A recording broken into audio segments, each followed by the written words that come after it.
we don't know that this government that them have here is a government who fight against Rasta for years and name all of the atrocities them against Rasta. I realize it's the Jamaica Labour Party government that has been persecuting Rasta to the point where it's the same 6 years ago when them stopped the little girl from the little girl or little boy, the little girl from go school. Them say the reason why them stop her is because them afraid of Jonjo and lice. Jonjo and lice. Can you believe that?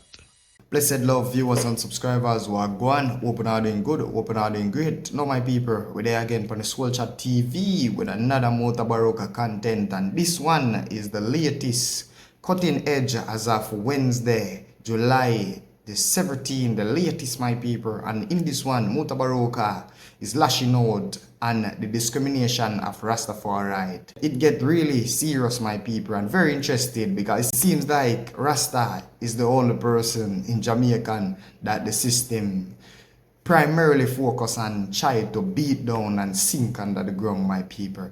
It's serious my people, and Mutabaruka will be demonstrating and explaining a whole lot about that, and you know, a lot more pertaining to politics and also religion my people. So definitely stay tuned, and this is not my normal setup my people. Still yet to get internet and all of that stuff. Whole lot of crazy things is going on, but give thanks to life, you know, ones and ones. We all here in living color. Let's take a walk and check out the cutting edge together, and share your thoughts and opinion down in the comment section. Let's walk. Tonight, this is the cutting edge on RFM, and next Wednesday night.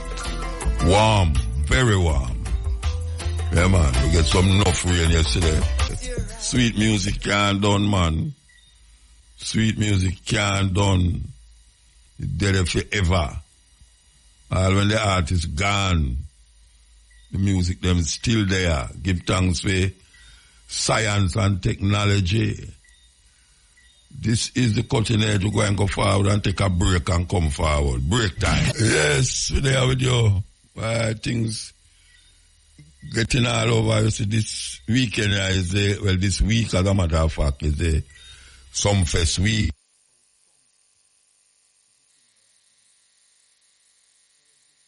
Friends to your thinking. We are telling you them again, all who are left from all over the place to go down a Montego Bay and watch that. You never say care in a hospital yet, you know, unless you carry somebody like you in there. So we are telling you, say, the road, car, and you are the easiest one to mash up. So when you take care, and remember, say, a lot of you not only drive by yourself, but you drive with others in the car too. We don't want to read about you tomorrow morning. You understand? Because when there's enough when I go drive go down there, especially a whole heap of young people. We have to call them young people. So, have fun, but remember, say, the road, the car and you are the easiest one inside of that trilogy. Forget broke up.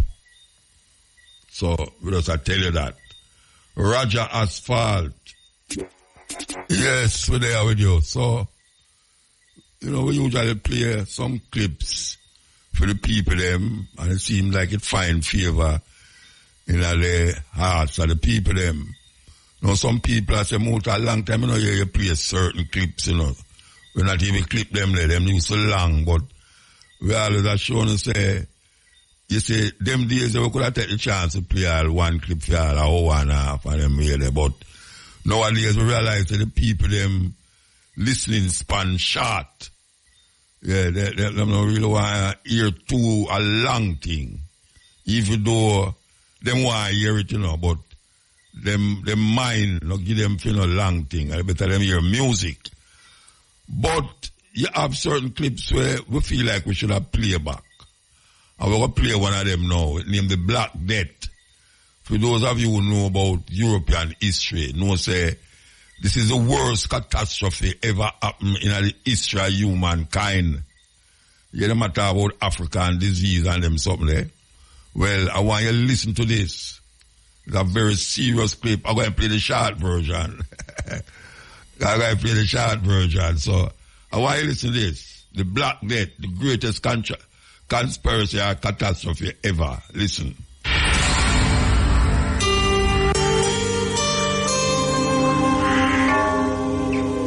In the 14th century, the Black Death swept across a Europe ridden with famine and war.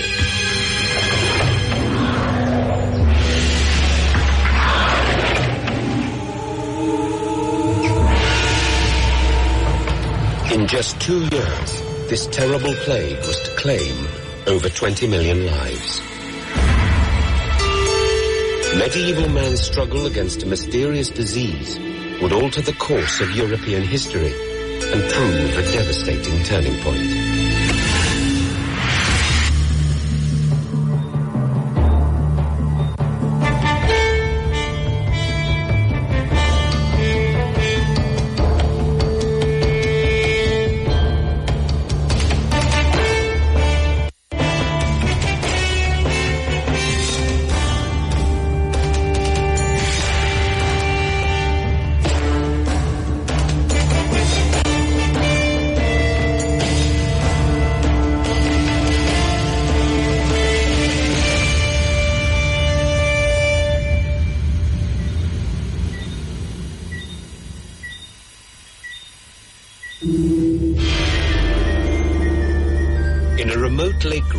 Central Asia, the Bacillus Yersinia pestis lay for hundreds of years in the blood of wild rodents.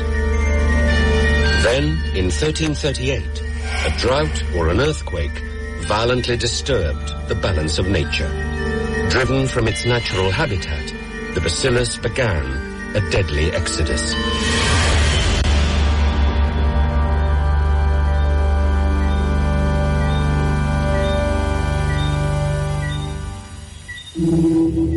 From its cradle in Central Asia, the plague slowly migrated towards man. It was carried in the bloodstream of black rats and in the fleas which fed on them. The bacillus spread quickly as it moved along trade routes in the blood of infected rats. With it came the plague, spreading like a deadly river of death, first into China and then south into India and west into Egypt and Asia Minor. Within 8 years, it had reached the Crimea.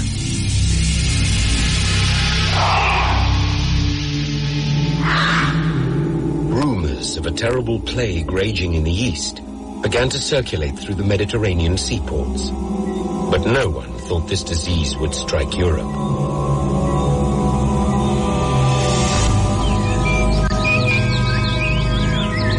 A group of Italian merchants, expelled from their trading post of Tana, had taken refuge in the fortified city of Kaffa on the Black Sea.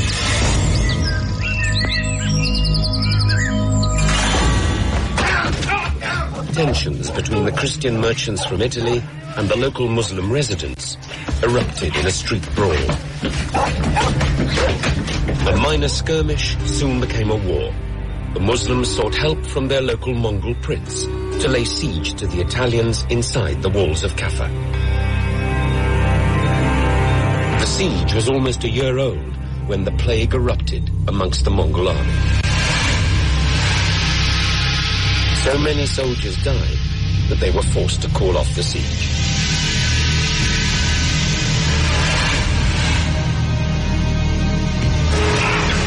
But before they withdrew, the prince came up with a deadly plan, one of the first and most highly effective forms of germ warfare. We want easy way out, easy way in, and we don't know how to get out. And them say we get cursed. Yes, man, African people, I say them curse. Then if we curse, where is that thing that's supposed to get us out of that curse. That thing that's supposed to be inside of us. The reason why it's not working is because we think that the thing that going to take off the chain is outside of us. That is really what we are looking for. We are looking for something outside ourselves to free us. The man say, emancipate yourself from mental slavery. And let him say, yourself. Very important. None but ourselves can free we. So that is really what we have to hang on to. Those words is very potent in the liberation movement. The time is 12 o'clock and the dot. Brothers and sisters. Yes, we're there with you on the cutting edge. We're going to play this. I do not date women with fake or processed hair. Every sister will be natural in a month. I'm serious. Black, main reason our women are imitating Caucasians is because they notice that we are only attracted or largely attracted to black women who have a European phenotype. And so the black woman is trying to emulate that person that she sees we are most attracted to. The black man is the main reason the black woman isn't natural. I totally agree with you. And brothers, that's on us. And some of y'all letting your wife perm your daughter's hair at 4 and 5 years old. And black women, I don't know if y'all saw the news, the fibroid tumors. Black women are 75% more likely to end up with fibroids, and they have now been undeniably connected to perm and weave. And guess what? I was in China. Guess what I learned in China? Chinese women, they're not allowed to sell the relaxer they ship over here to Chinese women. And even the wigs and weaves that y'all wear have toxic chemicals in them that seep down into the blood-brain barrier, and that's why so many black women are coming up with brain cancer. We are literally... Yes, black woman, you literally kill yourself. Kill yourself. I tell you. Lady singing over our father song, trust me, sweet. Here we go. Worst evil people tend to be religious people. Because if they can't control you, they will quote the Bible and use that to control you. Highly religious people will say things like, God told me. Well, great. He could tell me. I prayed about it. Who did you talk to? Satan will abuse the Bible, and religious people will weaponize the Bible to control you. All right. I want to them ready for me over there. Oh, them see over there, Shane?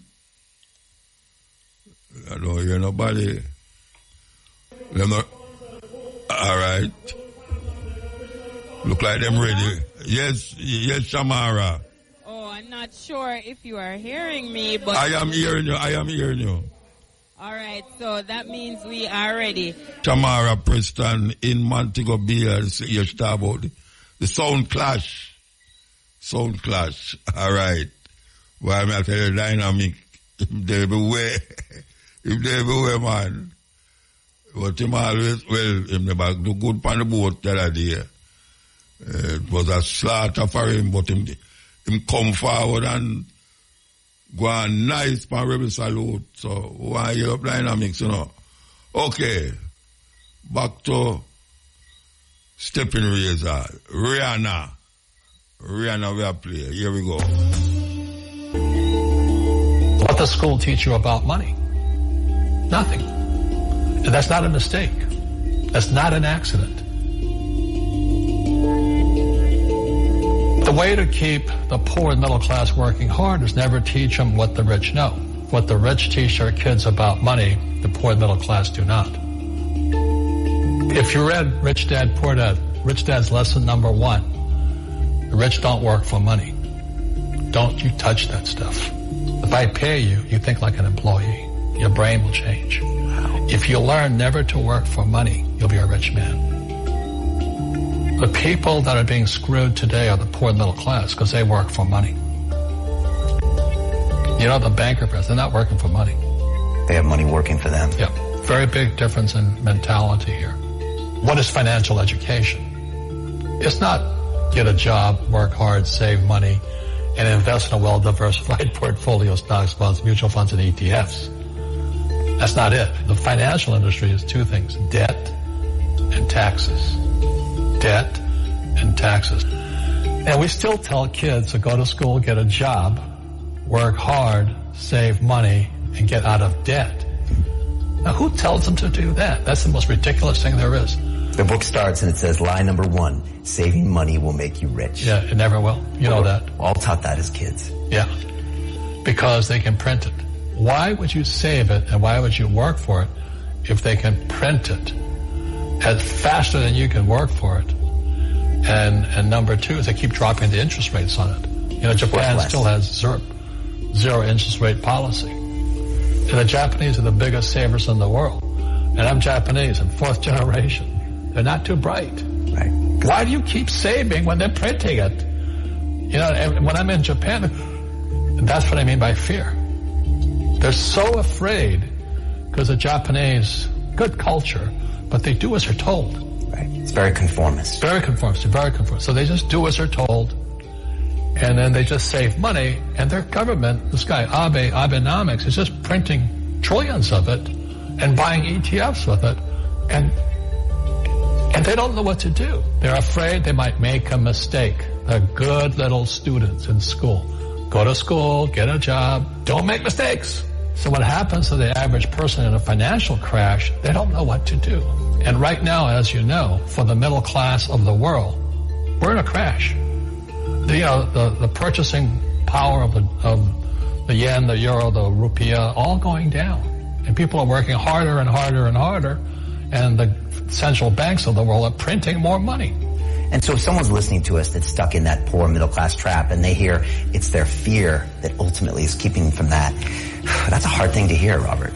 But you're going to give them the information about what they can do if they can get out of that fear. Well, every time I do a lot of speaking to the masses out there, Lehman doesn't invite me in because we're gone, but they go, well, what, it's so risky. What you're saying is risky. And I said, what I do isn't risky for me, but it's risky for you. And when somebody says, what is risk? You have to look in the mirror. Do you know what I mean? For me to fly in Vietnam, that was high risk. But the higher the risk, the more you have to study. You know that, I know that. So if you're not going to study, you're not going to practice and all that, then you should do what Wall Street tells you to do. Buy 401ks, mutual funds, ETFs and all that. But that's where they're fake assets, because they only make Wall Street or the city of London rich. Just watch where the cash is flowing. Follow the money. The reason the rich don't work for money is number 1 expense is tax. See, there's 3 kinds of income: earned, portfolio, passive. So earned income is if I get a job, that's earned income. If I'm a doctor or a programmer, that's earned income because I'm working for it.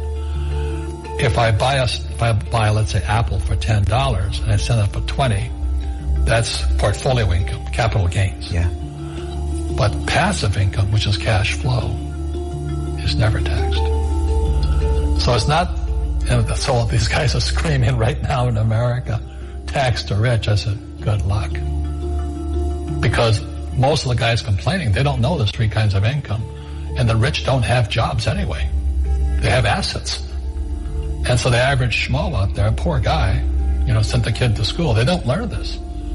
So that's why in fake, as you were talking about it, there's a newspaper article about Jared Kushner. And he explains how the Trumps and the Kushners don't pay taxes and make millions of dollars. And the reporter couldn't understand him because our schools will never teach you that 3 types of income.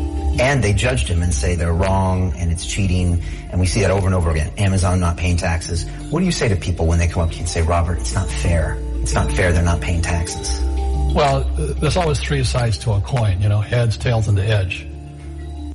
So which side of the coin are you on? From my side, it's fair. But this is the difference. Everybody can do the same thing I do because the tax laws are for everybody. We don't say, well, the tax laws are only for the rich. No, the tax laws are for everybody to use if you have the right financial education. And the reason I'm an advocate of financial education, without that education, you have to pay taxes. You see, very few people will buy what I do, make $1 million and pay zero tax. That takes, and my rich dad taught me that playing Monopoly. That's how it started. 4 greenhouses, 1 red hotel. Or the McDonald's formula. I write about it here. McDonald's, Ray Kroc. Yeah. McDonald's is in the real estate business. So they sell hamburgers, but they buy real estate, so they pay no taxes. This guy Bezos, he's $16 billion. How much tax did they pay on that $16 billion? Zero. And that's all legal. Anyone can do it. Everybody can do it. But most people lack the education. Correct. So Jared learned about money when he was a kid by watching his father, by watching these people invest in real estate, and said, wow, not only do you get to make the money, you get to keep the money. That's a big problem a lot of people don't understand. They, look how much money I made, but how much did you keep? Because that could be half. What tax did you pay? Right, what tax did you pay? And so you always say, this is the law. The law is true for every citizen. You can do it, but most people just don't do it. Sometimes, like you said, they don't have the education, because you need to have a plan if you're going to go do risky things. Well, it's not risky. To me, what's risky is having a job and paying taxes. Yeah. And saving money because they're printing it. That's the worst thing of all. And that's why there's fake money, fake teachers, because the teachers they don't know it. Right. And fake assets, because Wall Street or the City of London or Lehman Brothers or Goldman and all, they're not going to tell you this. Yeah. How are there billionaire bankers today? Aren't they supposed to be watching your money, You said in here also, the greatest asset you have is your mind. What does that mean? If you really want to be rich, take a class on real estate. Once you understand real estate is based on debt, learn how to use debt as money. So once you learn how to use debt as money, you can never say, I can't afford it. See, because the banks will give you, so the banks, after the crash of 2008, the banks gave me $300 million tax-free to buy real estate that the idiots had lost. I hate this, and they were idiots because the prices were so high.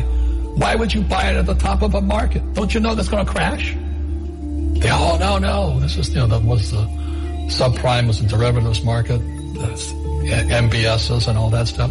Had driven the price of real estate so high, and the rest of us were just waiting. And then when the whole thing came crashing down, all this real estate was now available, and they needed, the Fed and those guys in the Treasury needed guys like us to go in there. So Wall Street gave us hundreds of millions of dollars to mop up all that real estate these guys had lost. Now, it's fair because everybody could do it. Right. So, when I asked the average guy, I said, why don't you use debt? They can't even get a loan because their scores, their FICO scores, they don't even have them here, are so bad. Right. So that's what's going on in the world today. It's fake money, fake teachers, fake assets. The school teachers will never tell you that because they don't know it. My poor dad never knew that. And they think the rich are crooks. The rich just play by different laws. The rules are the same, but you have to do what the government wants you to do. Never say, I can't afford it. Ask yourself, how can I? The reason I have so much money is because I don't say I can't do it. I just go, how can I do it? And I just go and do it. I make a lot of mistakes, but that's how I learn. How can I? It's just a matter of personal willpower, which is spiritual. Just saying, if they can do it, I can do it. And how can I? How can I? And I think it's you once said, words become flesh. Yep. More than a radio program, it's an institution on radio.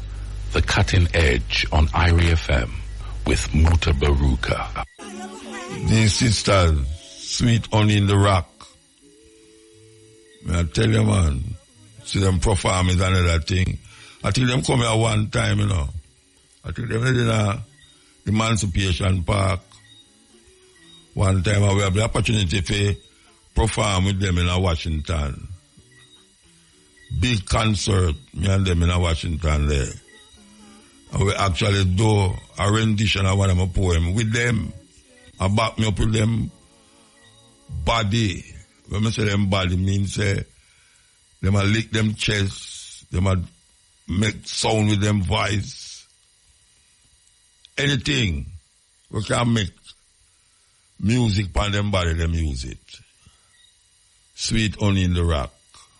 Great musicians and artists them. Okay, here we go.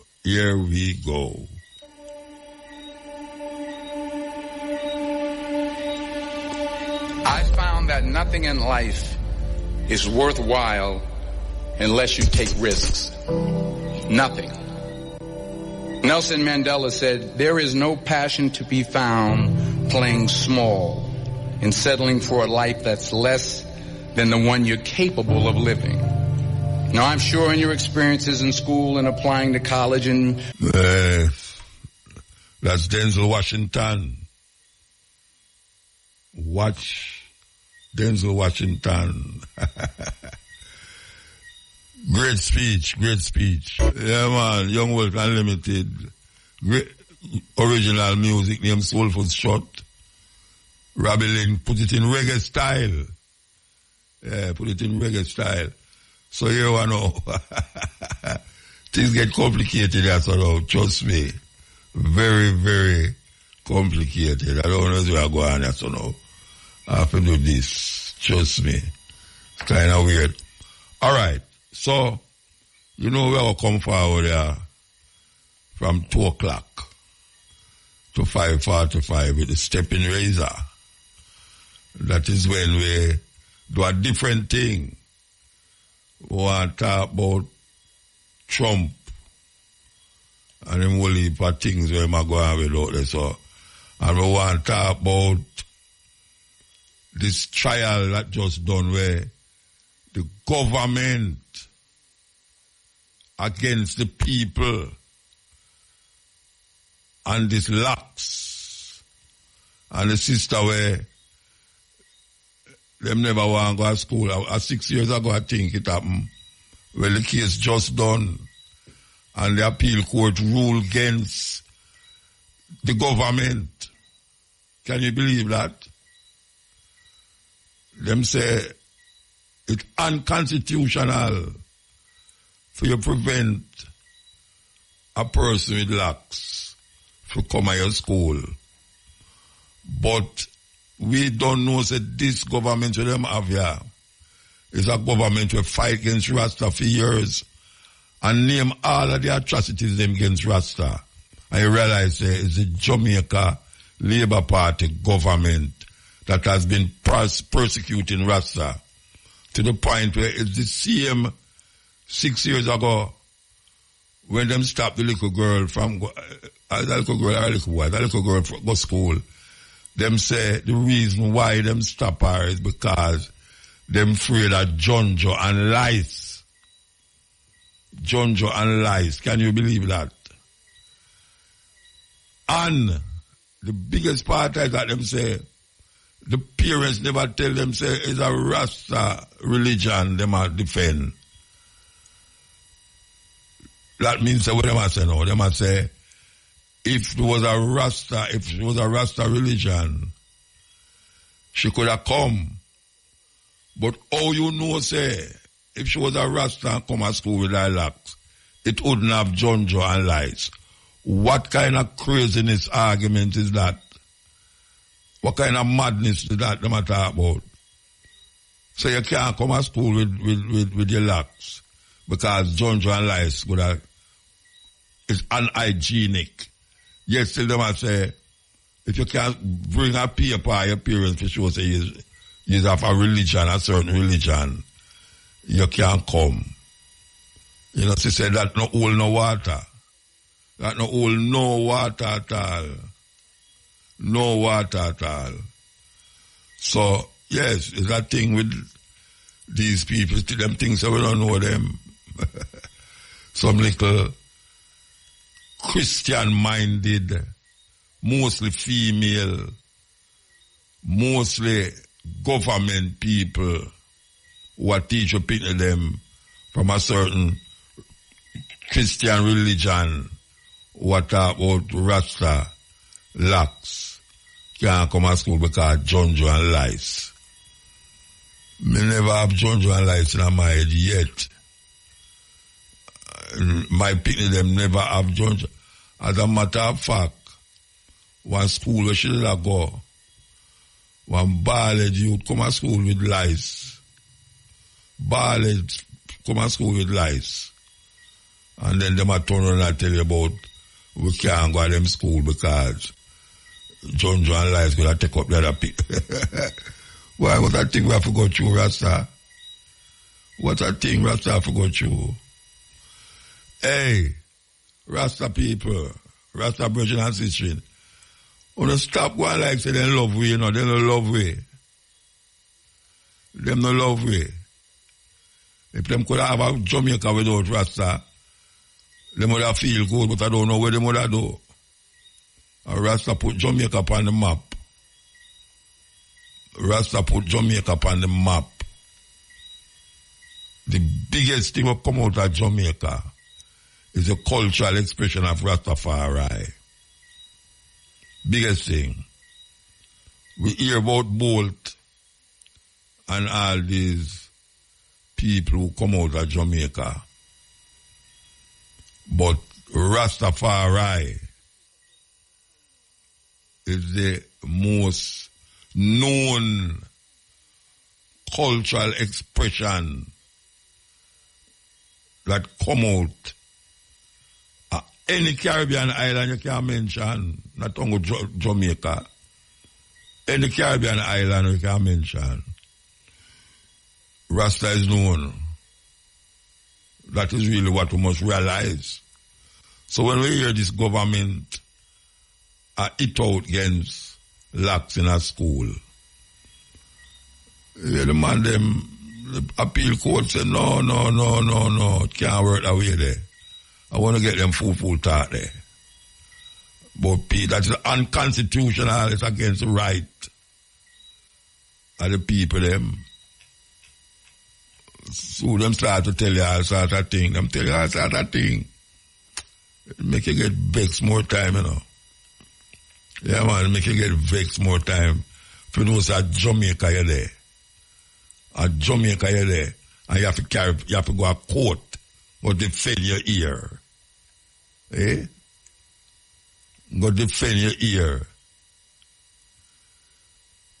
That is a cultural expression. Black people. Cultural expression that. You shouldn't have to go to court for go defend that. So you know, say, them backward thinking people. Totally backward. And when you say people so backward, you know, so you have to watch them keenly. Yeah, you have to watch them keenly. Because other things upon their mind about you. Other things upon their mind about you. And them no want to show it. But as you turn your back, them show it. That was a terrible thing. We're going to take a break and come forward. You know, sometimes you walk too crowd, nobody can see you. I know that's why I'm the right at the front. If anybody drop on me, them a drop on right now off my stage. All right. Muta, so tomorrow we'll definitely link again, and I can tell you tomorrow who is the winner. All right. Give thanks. Yeah, that was the IRFM crew. Outside broadcast, Montego Bay, Sound Clash, Reggae Jam, Reggae Super, Reggae Heavy, Reggae Light, Reggae everything. We love this, the clash them still, you know. We love the clash them, believe you me. We love the clash them. And them get, them gone more, hey, where the Japanese group, the name again, Crown, something like that, Crown, with them name. Mighty Crown, stop to them something, you know, them, they are Japan have them own cruise, and do reggae for them cruise, you know, you think them easy. Mighty Crown, man. Them was hard to beat, man. Hard to beat until the Sudanese come. And then we see the German come, but now we see the Japanese. And next Japanese, man, me I tell you that Japanese brother there. Every round him win it, you know. Every round. Pan the Welcome to Jamrock Cruise. Every round. Okay. Back to normal programming here, so now. We can't, this will have played before the the thing get away. Here we go. You know, see that tune we used to open the cutting edge with? Yeah, when we just start out. Instrumental version of Haile Selassie in the chapel. Bob Marley sing it. Plano write it. And the melody is from a whole time tune. Or else you saw me crying in the chapel. Done over in fine style. Yes, Plano. Big tune you right here. Wild up Jadi. Jadi up at Barbican, Grand Spin, and surrounding areas. Yeah, them man on the keyboard, or piano, we should have said at them time there. Yeah. This one wasn't too long, you know, but Mutabaruka touched on some serious topic. Serious topic, my people. And yeah, let me know what you think down in the comment section, how we can alleviate some of these problems. And the system, our beloved corrupt system, let me know how we can, you know, get things together and not fall in a Babylon traps, because they don't like us. None at all, my people. Let me know what you think though. And before we go, you know, it's a Black Power movement. Drop a like and subscribe. Share to a friend or a family so they can be a part of the movement. Now, catch you in the next one. Irie.